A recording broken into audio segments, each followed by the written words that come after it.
Welcome to the Alcohol-Free Lifestyle Podcast, where you learn to live a life of health, wealth, love, and happiness. I'm James Swanwick. This is Reset at 50, why more executives are choosing to ditch alcohol. If you're listening to this, what I'm about to share actually works for you if you are in your 40s or your 60s or your 70s. Most of who we speak to here at Alcohol-Free Lifestyle are folks over the age of 40 who are executives or entrepreneurs, who are successful in some areas of their life, mostly their professional lives, their business, but they're stuck or going backwards in their personal lives, whether it be marital strain, not present with their children, health problems, mental health problems. And on the outside, everyone thinks that they have it all together. You may even be an accomplished actor in the sense that your colleagues, your friends, maybe even your family think that you're a great guy or a great gal and everything's wonderful, you got a nice family, everything's together, but secretly you are drinking excessively and you know too much and it's causing consequences and you are hiding it from your workplace, from your boss, from your superiors, from your colleagues, or you're hiding it from your friends and your loved ones. So in this episode, Reset at 50, even though 50 is 50 years old, it is still applicable to someone who we support, that is over the age of 40.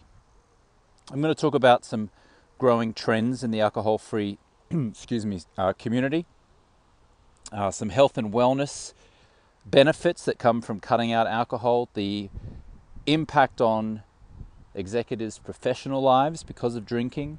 I'm going to share some personal stories, some stories of executives who we have worked with who were really struggling with their drinking, and then now they have power over their drinking and now they're thriving. Some societal shifts we'll talk about, some practical tips for you if you are considering an alcohol-free lifestyle, and then we'll wrap it up. So this episode we're going to explore the transformative decisions of middle-aged professionals.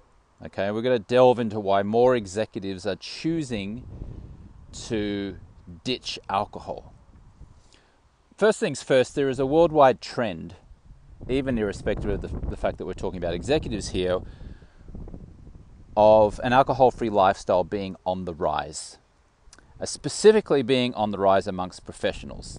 Now, recent studies show a significant shift with more executives opting for sobriety to enhance their personal and professional lives. Now, we're seeing this across society. There's now a plethora of alcohol-free alternative brands on the market, alcohol-free beers, alcohol-free wines, alcohol-free spirits, and even Budweiser and Heineken have their own 0% beers now, which have done very well. In fact, I read a study recently which suggested that 9% of Heineken's annual sales now come from its Heineken Zero product, which is fascinating. That is a huge number. Almost 10% of its worldwide sales come from an alcohol-free version.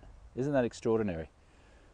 Likewise, now companies are increasingly recognizing that there are so many problems that come with drinking in the workplace. And I don't mean drinking literally physically in an office, but I mean company staff drinking excessively at home, on weekends, socially, work events. The HR departments are just having nightmares because when they put on these corporate events, these corporate golf days, these end-of-year Christmas parties, these monthly get-togethers,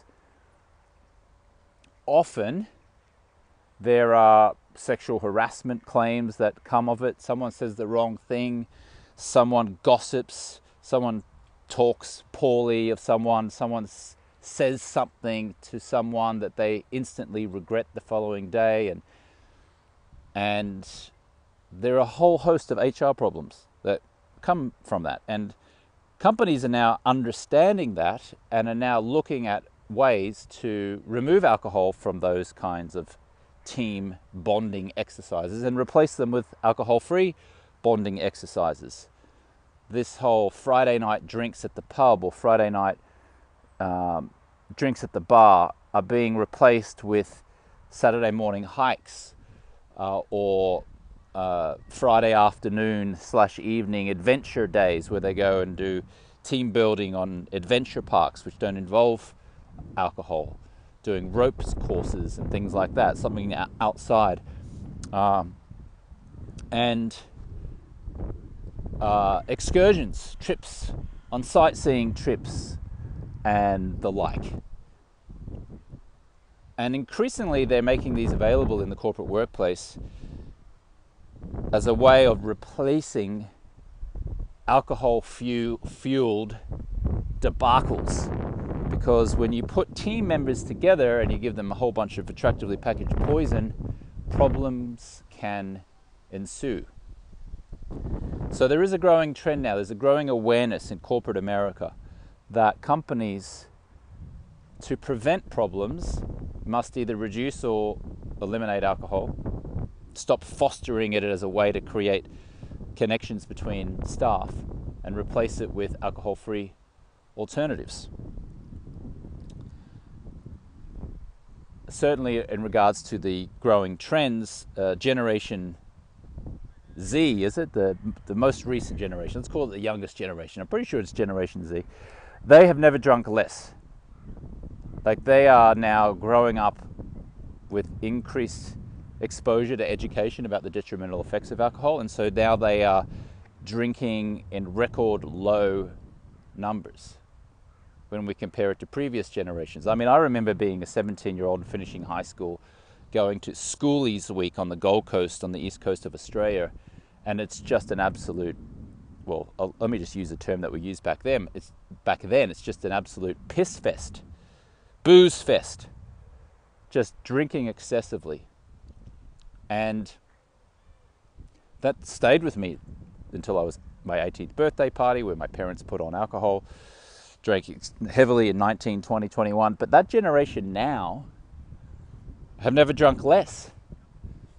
And in fact, there was a study that came out, I think, in 2023, so last year, that showed that almost 60% of Americans, irrespective of the age demographic, are desiring to either cut back or stop drinking alcohol. That is a huge figure. That's more than half. Let that sink in. Now, that is completely different from my parents' generation. I'm almost 50 as I'm recording this. 60% of people now want to have a better relationship with alcohol, either reducing or cutting. Wow, my generation, it wasn't that. I would submit it was probably close to 20 or 25%. Now, I can't say that 20, 25% with any conviction or based on any study. I can say the 60% based on a study from last year, but that's my hypothesis. That's how quickly cultural thoughts and processes around alcohol is changing.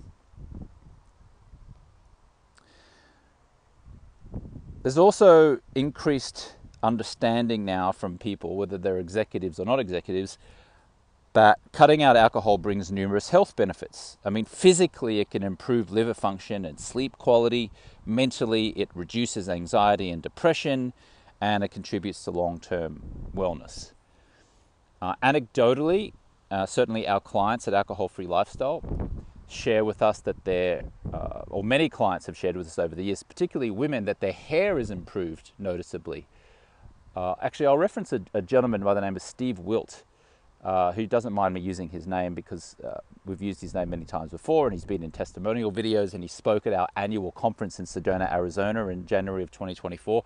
He actually referenced that his hair had become thicker in the 12 months since he had stopped drinking alcohol. Now, luckily for him, he's still got his hair. I don't have my hair, but for him, just stopping drinking alcohol, he said both his wife and he noticed that his hair was getting fuller and thicker just by stopping ingesting attractively packaged poison, which is what society calls alcohol. Now, for women in particular, women always talk about how their hair becomes thicker and fuller. There was a woman, or there is a woman, I'm sorry, by the name of Jessica Gaines. She's a realtor out of Louisville, Kentucky, and she went through our Project 90 stop drinking process in 2019. She's now 5 years alcohol free. She just came on a group coaching call amongst our clients recently, to share her story about being 5 years alcohol free. And in one of her videos, one of her testimonial case study videos, she was talking about how her hair got fuller and thicker the longer she went without drinking alcohol. She said that her skin started to look rosier. The term that she used was it looked like there was blood in her cheeks in a very flattering and aesthetically pleasing way.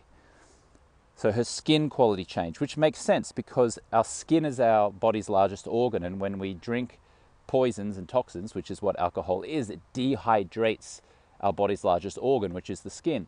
And so that shows up after many weeks and months as having skin that looks weathered or tired.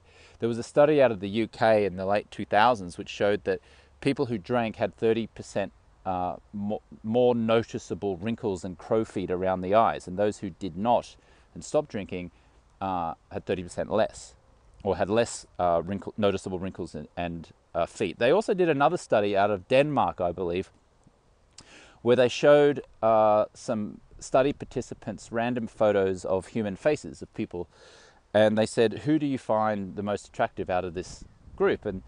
And overwhelmingly, the people who thought that people were more attractive than the others, those more attractive people were intentionally the ones who did not drink alcohol.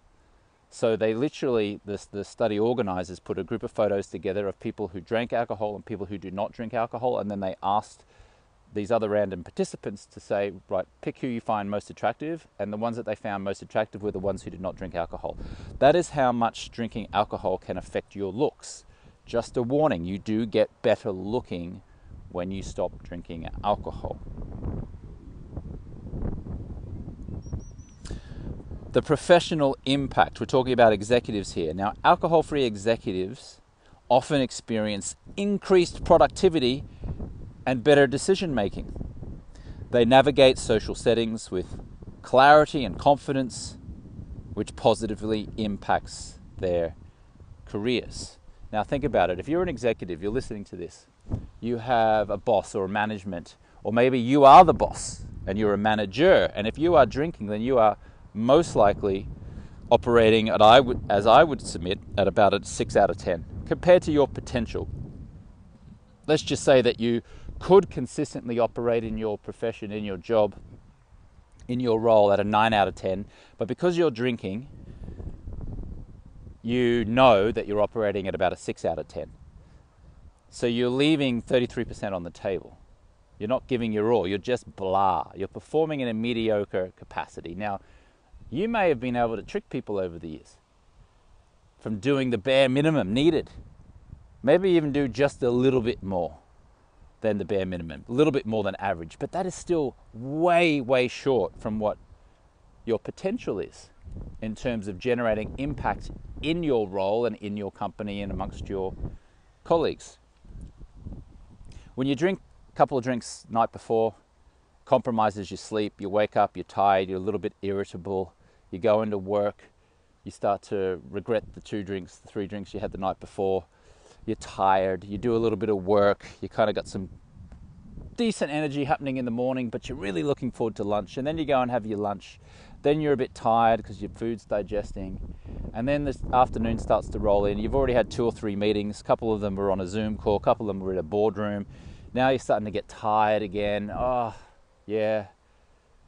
How much actual work are you doing on a day? I mean, how much actual work are you doing? I mean, sure, you might clock in at 9 and finish at 5:30. Maybe you do 8 or 9 hours, but how many of those 8 or 9 hours are you actually doing productive work? And not just talking around the water cooler or having some conversations or walking to the bathroom or going to get a snack, eating your food, replying to a few emails, making a few phone calls, etc., etc. How productive are you really? And I would submit that if you are drinking regularly and you have been doing so for many years or even decades, you're probably operating at a 6 out of 10. Now, your colleagues are convinced that you're doing okay in many cases, in some cases not, but you're a great actor or a great actress. You've been able to con people into believing that you are something better than you feel you actually are. You may have even been promoted a few times. You may even have been acknowledged by team members and staff and by your community or by clients as that you're a great guy, you're a great gal. trustworthy, everything like that. But you still know that you are phoning it in. You still know that you're hiding this secret. And that secret is that you are average. You are performing well below your best. You're doing just what's required. You're existing. You're not flourishing. You're existing. You're doing the bare minimum, and you're probably getting paid handsomely for it, or rewarded handsomely for it, but you're still acting, and it eats away at you spiritually, because you know that you are phoning it in and you're not doing the best that you could do. And so you're not feeling fulfilled at a 6 out of 10, because you know you're capable of doing so much more. And even though you're getting away with it, the acting is tiring, and the fulfillment doesn't come from getting away with it at a 6 out of 10.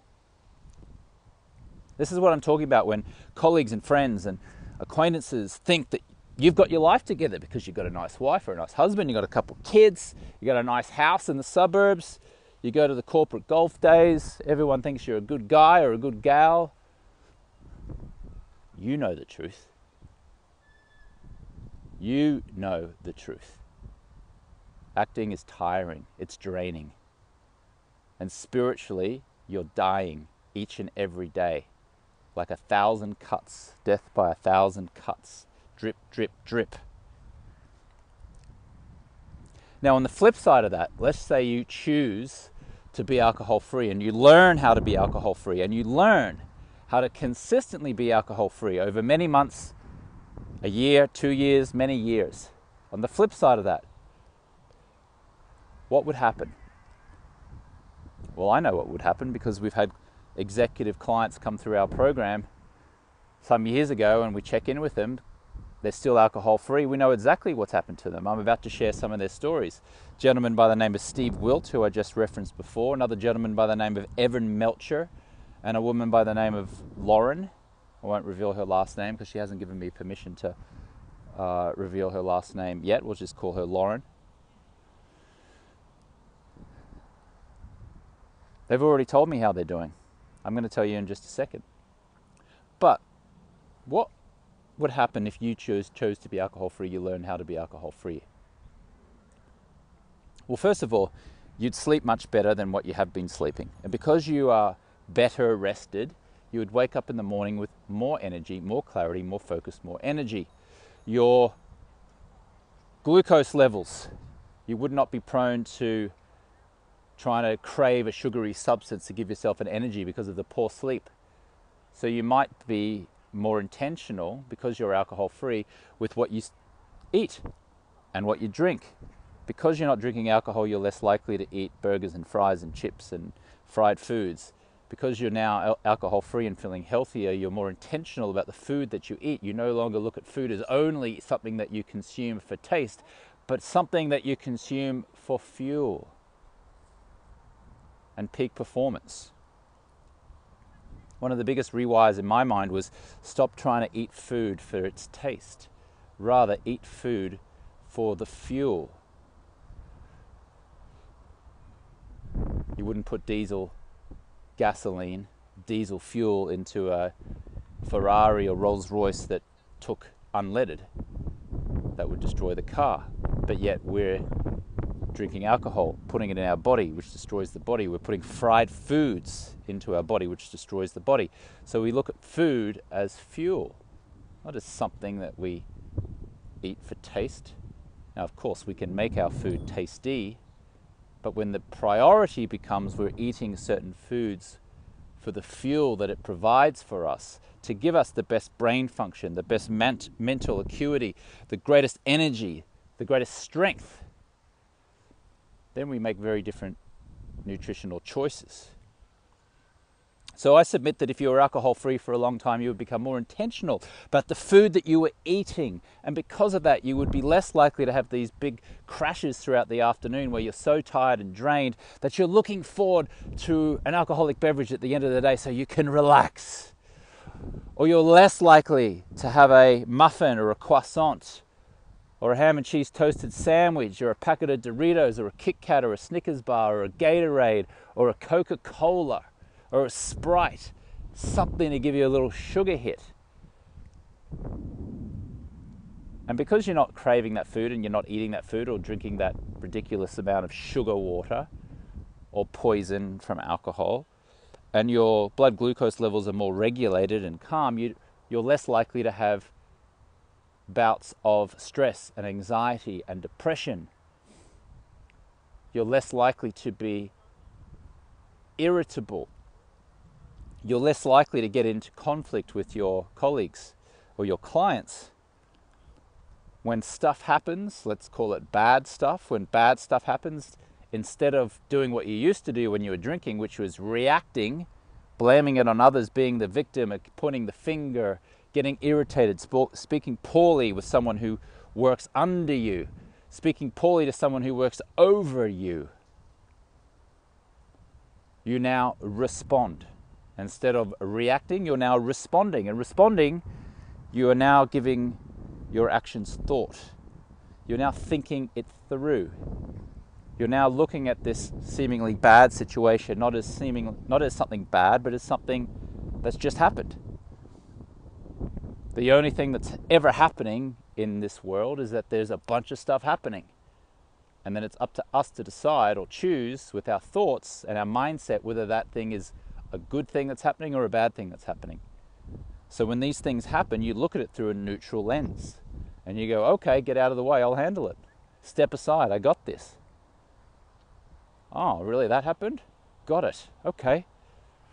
Just a little bit to the left, just move a little bit to the right, I'm coming through, I'll take care of it. That's how you step up. That's how you respond. And because you're behaving in that new manner, which is responding and not reacting, your boss, or your management, your senior levels, the members on the executive team, the team underneath you are feeling inspired, either on an unconscious level or on a conscious level. And now those team members who you're trying to inspire so they can do amazing work, which will make you look great in the eyes of the people above you, are now doing that. They're now inspired and they're working together and they're supporting each other and they're feeling amazing because they feel like they've got this amazing leader, which is you being alcohol free with clarity and focus and vision and connection without the irritability, without reacting. You're now inspiring because you now have this increased mental acuity. You now can strategize. You can see an additional revenue stream. You can see how you can close more clients. You can see how you can make collaboration. You can see paths to generate more revenue for the business. You can see a path forward to connect with potential clients and prospects, to do better for your clients, to create even more goodwill. You're thinking clearly. You see the path. Whereas when you're drinking, you're not thinking clearly. You're foggy. You're tired. You're procrastinating. But when you're alcohol free, you're not doing any of those things. At least not as much. Because you've got more energy, guess what? Now it's the end of the day, you make 1, maybe 2 additional calls that you wouldn't have made if you were so tired because you'd been drinking. And those 1 or 2 calls each day for 5 days of a work week add up to 5 to 10 additional calls per week. And out of those 5 to 10 additional calls, whether they be to prospects or existing clients or checking in with people, that adds up to 20 or maybe 40 additional calls per month. And of those 20 to 40 additional calls per month, only one of them needs to turn into a client, and depending on the nature of your business, that could mean $500,000 of revenue to the company. Do you think that your company might be thrilled with you bringing in an additional $500,000 in revenue to the business? Do you think you might be rewarded for that? Do you think they might look at you and say, wow, that person needs to be in the senior position. Wow, we need to give that person a bonus or a raise. Wow, this person is really trustworthy. Wow, this person is doing amazing. How would that show up then in your life later on? Not only would you have the great satisfaction and fulfillment that comes from generating new business in your organization, either from generating a new client or from inspiring a team member underneath you to get another client, which you get to take much of the credit for because it's your department. But also, financially, you would be rewarded at the end of the year when the bonuses come round, or the raises come round, or the positional switches or changes within the organization comes round. The impact on your professional life, on sober executives, is profound. Increased productivity, better decision making, embody being a leader, navigate social settings with newfound clarity and confidence, positively impacting their career. Some of those examples I just referenced. Evan Melcher is a mid-40 something out of Atlanta, Georgia. You may have seen him or heard him on the podcast before. If you scroll back and you type in Evan Melcher, you'll be able to listen to at least 3 podcast episodes we've done with Evan over the years. And Evan is now 48, if I understand correctly. And he was working for a company. I think it's okay to mention the company. Or it's a financial services company. I won't mention it just in case. And when he was drinking, his sleep was all over the place. He was on anti-anxiety medication. He had acid reflux. His resting heart rate was incredibly high, unhealthily high. He was tracking a lot of these things, I should say, with his Oura ring, O-U-R-A. I'm wearing my Oura ring right now, and it can it can track your resting heart rate. It can track how well you sleep. It gives you a readiness score, which is what Oura calls it, which just kind of tracks all the different things and tells you how you're performing overall. And Evan's cholesterol levels were low. And by his own admission, he was doing okay in his job. He was doing okay, but he wasn't doing amazing. I interviewed Evan recently. Here's what he said. I've got the notes right here in front of me. Quote, he said, when he stopped drinking alcohol, he said, quote, the doctor was blown away. I mean, just because my cholesterol fell to a level that was below where it was when I was on statins. I was no longer having to take my anti-anxiety medication and felt more balanced. My acid reflux was gone. My resting heart rate dropped by over 10 beats a minute. That's over 5 million heartbeats a year. So my heart thanks me and my heart thanks you, he said. He said he went from sleep scores that were average to low to well above average or optimal. And then he said some of the other metrics like cholesterol have blown his physician away. He said, quote, I went to the doctor the other day. I went to the dermatologist. And you fill out the forms. And one of the things I used to feel so guilty about was going to the doctor and you fill out all these forms, and when you get there and it says, how many alcoholic drinks do you consume a week? And I used to put in there for whatever the numbers were, and you feel guilty about it, right? And, I wasn't telling the truth. Because, you're not telling the truth, right? But recently I went there and I, with confidence and truth, put in 0. And then I was almost like waiting for someone to question me, like, did you really say 0? Is it really 0? And it is. And it feels so good. So an incredible health transformation there from Evan, and then subsequently how that showed up for him as an executive in his financial services company out of Atlanta, Georgia, is that he has been increasingly recognized from within the organization for outstanding work.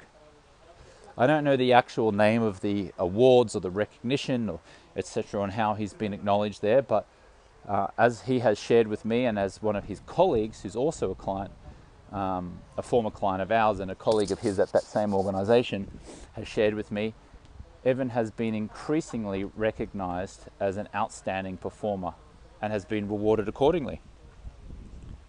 I mentioned another gentleman, Steve Wilt, works for the same company. He's out of Akron, Ohio. And Steve was saying that he was one of those guys who was the actor. He was recognized in his community as being charitable. He was part of a tennis club and golf club where everyone thought he was doing okay. He was recognized in his organization and his company as being, a pretty much a high performer. But he knew that he was acting. He knew he was hiding. He knew he was hiding the truth. And the truth is that he was not performing at his best, and that he was drinking excessively, and he had a lot of shame and guilt and regret about that. He came to us after a 40-year drinking career. Steve, by the way, is 58 years old. And he works at this major financial services firm. He manages 401ks and pension plans for a living. He has 2 children, aged 22 and 20.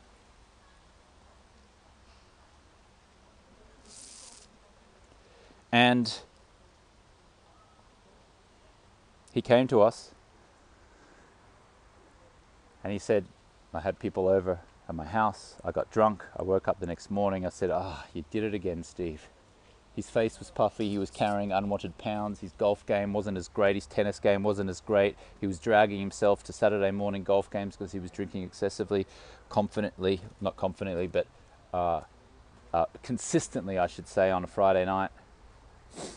And he was phoning it in at work. As good as he was still phoning it in compared to his potential. He came to us.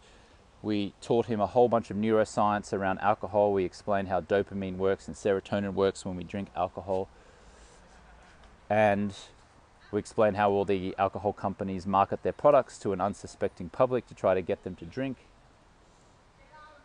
And it was about halfway through the process where he was on a call with one of our coaches and he said that the penny just dropped. Finally, the penny dropped. And he realized, wow, I've got it. Now I'm angry. I am angry how I have been lied to by society around alcohol. I'm angry at the alcohol companies glorifying it. He said he was angry at his father for being the role model of a drinker. And he said from that point on, he said he knew he was never going to drink again. And as we're recording this, it's coming up almost 2 years where he's been alcohol free. When he spoke at our event recently in Sedona, Arizona, Steve said to a room of about 40 of our clients that he now feels 10 to 20 years younger, he sleeps better, his skin is clearer, he's lost weight, he doesn't skip workouts. His home life has always been good, he says, but it's just got better. He now has more time. And he used a little anecdote. He said that for years, his wife would always get up before him and she would make the coffee for both of them. But now, since he's been alcohol free, he gets up earlier with energy and clarity. Now he makes the coffee. And that might be a small little thing, but for him, it's a huge thing because that represents the incredible transformation and progress that he has made in his life. And then subsequently, Steve has gone on in that organization that I referenced, the financial services firm in which he manages 401ks and pension plans. And he's now created his own alcohol-free program within that organization. And there was something crazy, like 100 plus participants, I think, participated in the first month of this year in January. They did Dry January together. And then subsequently, there were a number of people who continued to stay the path over 90 days. And now there are people within his organization coming to him saying, wow, I'm really inspired by the fact that you have been so vulnerable and opening up about your own challenges with drinking. And I'm so enthusiastic by you leading this. And thank you so much for leading this fun, safe way for me to stop drinking alcohol without the guilt and the shame, without feeling like my colleagues or my boss or my manager is going to think I am an alcoholic or have a problem. So he is now being increasingly recognized as a profound person within that business who is now inspiring others to change. I mentioned Lauren before. Lauren was someone who saw Steve speak at this event, at this annual event that this company has. And Steve was talking about how he had stopped drinking and how Evan had stopped drinking. And Lauren, who was also in that organization, then saw him speak from stage, privately reached out to him in the days afterwards. And as a result of that conversation, she came and joined our Project 90 Stop Drinking program. And she successfully rewired her mindset around alcohol, lost weight, slept better, performed better. And I'm proud to say she reached 1 year alcohol free about 6 weeks ago. So she is now 1 year alcohol free and a couple of months. She's now joined our leadership program for graduates of ours who've been with us for a year. And she's now increasingly embodying that leadership energy and aura and mindset. And now the colleagues around her are getting to feel the impact of that and feel inspired by that. In fact, all of the colleagues of Evan and Steve and Lauren are all seeing and experiencing the change in them. They're calmer, they're more peaceful, they're making things happen, they're more strategic, they've got more energy. Steve even said that his golf handicap had dropped noticeably and his tennis game had improved. He said he used to show up to the range hungover and very close to the tee time and just tee off and, you know, just have a pretty average round. But now, with a great night's sleep, he shows up, he hits some balls on the fairway beforehand, and then he goes and plays golf and he's reduced his handicap. He's now hitting record scores, he says, and performing much better in his tennis because he is now consistently alcohol free. So these are just some of the examples of executives who have had a profound change in their life. There's another gentleman by the name of Steve Aguirre, and he doesn't mind me using his first and last name. In fact, you can go to read a LinkedIn article that Steve wrote some time ago talking about how he lost 60 plus pounds. Incredible. 60 plus pounds from stopping drinking through going through our Project 90 process. If you'd like to see or read that LinkedIn post, you can go to alcoholfreelifestyle.com/Steve. If you'd like to read Evan Melcher's LinkedIn post, which he wrote when he was celebrating 2 years alcohol free, you can go to alcoholfreelifestyle.com/Evan. If you'd like to see a video interview and conversation between me and Evan Melcher, you can go to alcoholfreelifestyle.com/Evan1. And if you'd like to see Steve Wilt speak about his journey of quitting alcohol, you can go to alcoholfreelifestyle.com/Steve.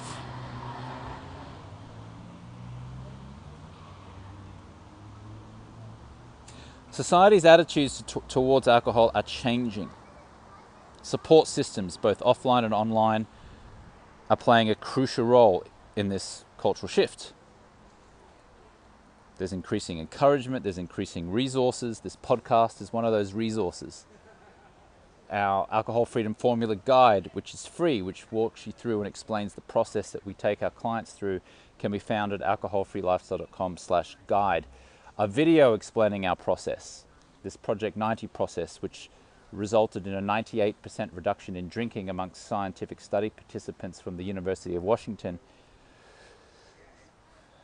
A video explaining how that process works you can find at alcoholfreelifestyle.com/project90. There are increasing numbers of support groups now and resources for people to choose and live an alcohol-free lifestyle. And for those considering this lifestyle change, I would encourage you to start small. Utilize the resources like this podcast and books and apps, and practice mindfulness to cope with stress and social situations without alcohol, and join a tennis club or start playing golf or take a musical instrument or get outside or join a walking group or a hiking group and just get out and do something different than what you've been doing. If you're an executive and you feel stuck, maybe your career hasn't advanced in a manner in which you thought it would. Maybe you're sitting there thinking, well, I thought I'd be further along in my career than this. What role has alcohol played in having you feel stuck, in holding you back? Chances are your drinking habits have felt like a ball and chain around your ankle, and as much as you've tried to get ahead in your career and your company, the ball and chain of alcohol has been pulling you backwards, slowing you down. Or maybe the ball and chain feels like the acting that you're doing every day to convince your colleagues and team members that you've got your life together when you know you haven't. Maybe that's an emotional drain that has just been pulling at you. And even though you still perform particularly well in your organization and you're well liked and you're well thought of and you're highly regarded,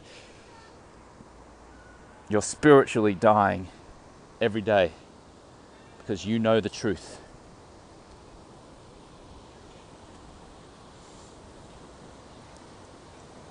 I invite you, if you're anywhere close to the age of 50, I invite you to have a reset at 50.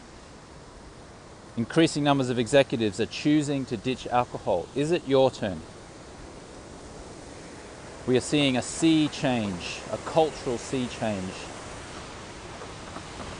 People are increasingly turning their back on attractively packaged poison, choosing health, wealth, love, and happiness, and fulfillment, and joy, and professional success that comes from being free of attractively packaged poison. Thank you so much for listening and spending this time with me.